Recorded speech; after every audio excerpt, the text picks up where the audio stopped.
Jangan pernah malas dalam berusaha. Sekecil apapun skill kamu itu adalah dampak besar bagi diri kamu sendiri. Sejak kapan Bapak memulai bisnis toge tanpa tanam ini, dan apa yang menjadi alasan utama Bapak memilih metode produksi ini ketimbang ditanam di tanah, Pak? Kan siraman. Ya, itu mulai tahun 2021. Saya berpikir bahwa usaha toge itu prospeknya itu sangat menjanjikan gitu. Selain bahan pokok untuk masyarakat, jadi konsumsi tiap hari, dan proses yang dijalani dengan dampak kerugiannya itu sangat kecil sekali. Jadi saya ingin mempunyai usaha ini dan berusaha di tahun 2021.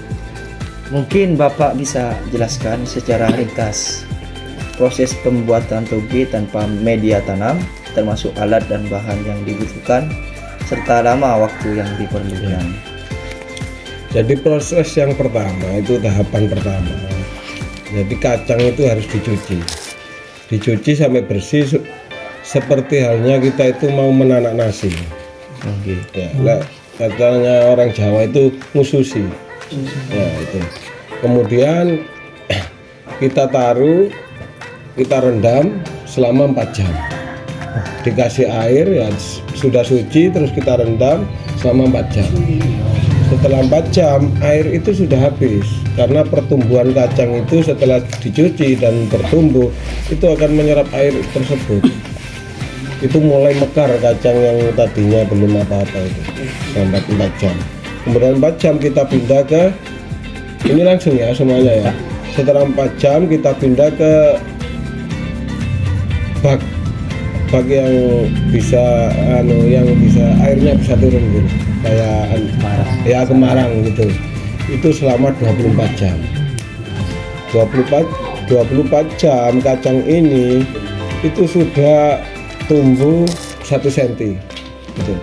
Setelah 24 jam berarti kan prosesnya sudah 1 hari. Hari yang kedua itu kita tanam itu pakai spons, juga pakai kemarang itu ya, kita taruh. Dan jangan lupa mulai awal 4 jam sekali itu kita siram, kita tanam. Itu sudah mencapai 3 cm 4 cm untuk hari kedua gitu. Untuk hari ketiga menjelang panen kita tinggal nyiram aja, enggak perubahan sistem, tinggal nyiram aja. 4 jam sekali kita nyiram, itu sudah 5 cm 4 cm itu panen. Jadi panennya itu 3 hari, mulai tanam, mulai nyuci sampai panen itu 3 hari. Jadi saya melakukan prosesnya estafet. Setiap jam, seandainya kita proses, lihat penjualan pasar, nanti kita lihat penjualan pasar. Pasar itu bukanya jam 7 pagi. Berarti kita harus panen di jam 5 pagi. Gitu. Kalau jam 5 pagi berarti kita produksi awal mulai cuci itu jam 5 pagi. Gitu. Lihat pasar itu bukanya jam berapa, gitu. Penjualannya jam berapa. Apa yang membuat metode ini lebih efisien dan higienis, serta apakah proses produksi ini ramah lingkungan?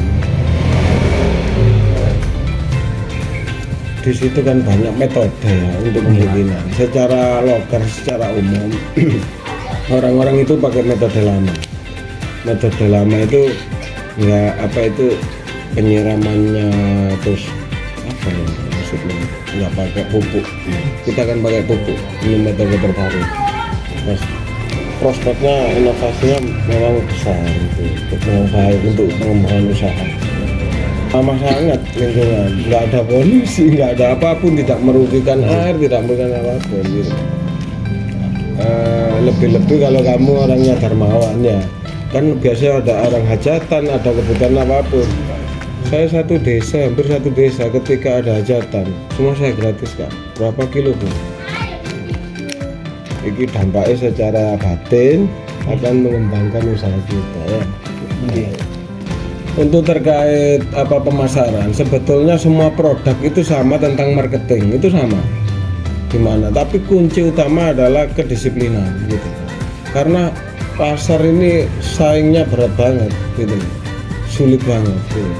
Jadi yang pertama, pasti dimanapun itu ada camba, ya kan? Iya. Dimanapun ada, sedunia itu ada. Oh, di Mekah kemarin juga ada yang produksi.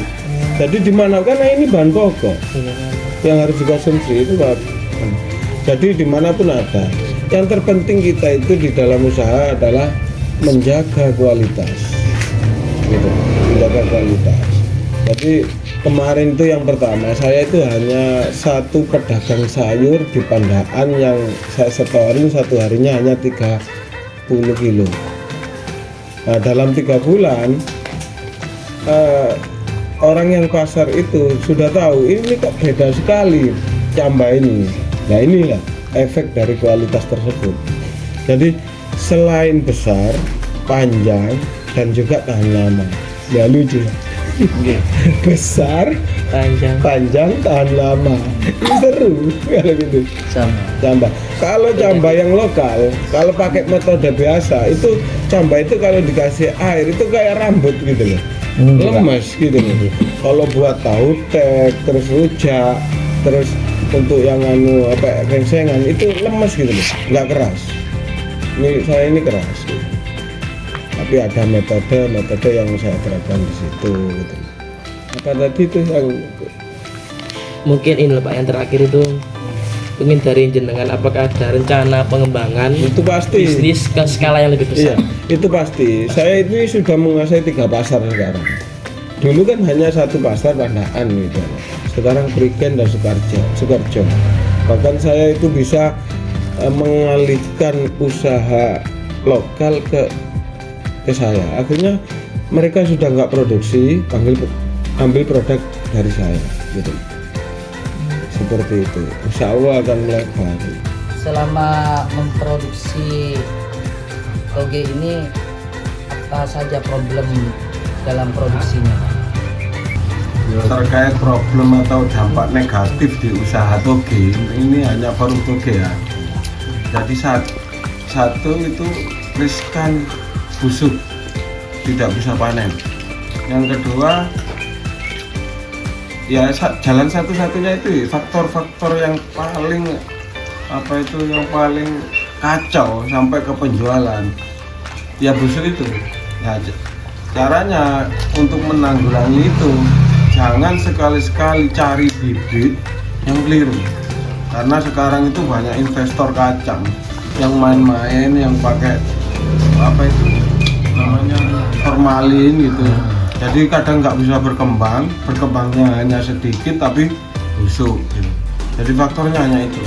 Kalau camba insya Allah penjualannya apapun itu nggak ada, cuma satu, busuk di dalam produksi. Jadi yang terpenting untuk mengalami busuk tersebut harus selalu on time untuk menyiram toge tersebut dalam 4 jam sekali.